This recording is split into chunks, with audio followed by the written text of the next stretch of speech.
মালিনী চুপ করো মালিনী, কেঁদো না মালিনী।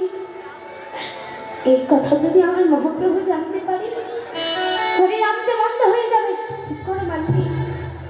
আচ্ছা মায়েরা বলুন তো, কত বড় ভক্ত হলে এমন কথা বলতে পারি?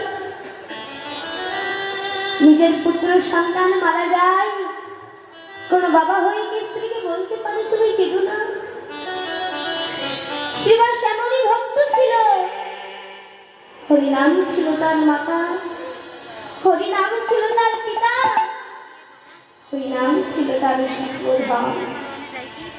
আজ মহাপ্রভু আর থাকতে পারলেন না, ছুটে এসে বলছি, ও শ্রীবাস, ও মালিনী, এত কান্নাকাটি কিসে? মা তো আর সন্তান হারা বেদনা সইতে পারে না, তাই মহাপ্রভুর চরণে আছাড় খেয়ে পড়ে বলবে, কেন তুমি আমার সন্তানকে কেড়ে নিলে প্রভু? বলো, আমি কাকে নিয়ে হরিনাম করবো দয়াময়? ও এই কথা, কোথায় কৃষ্ণদাস?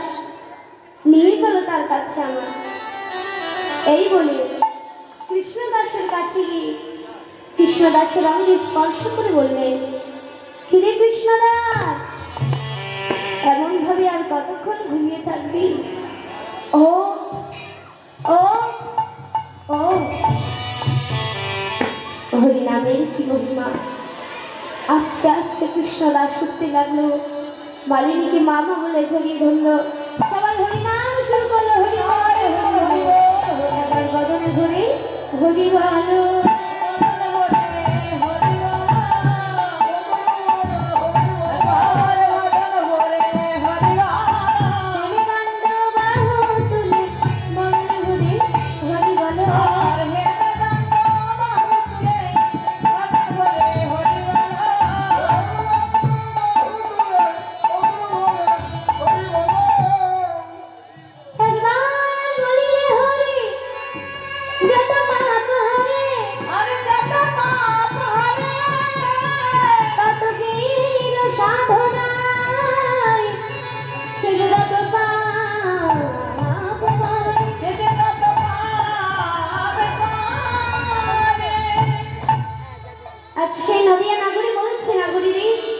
আমরা বড় ভাগ্যবান ভাগ্যবতী, নদীয়ার কাছে গোড়া চাঁদ অবতীর্ণ হয়েছি, আর সে নদীয়াবাসী আমরা।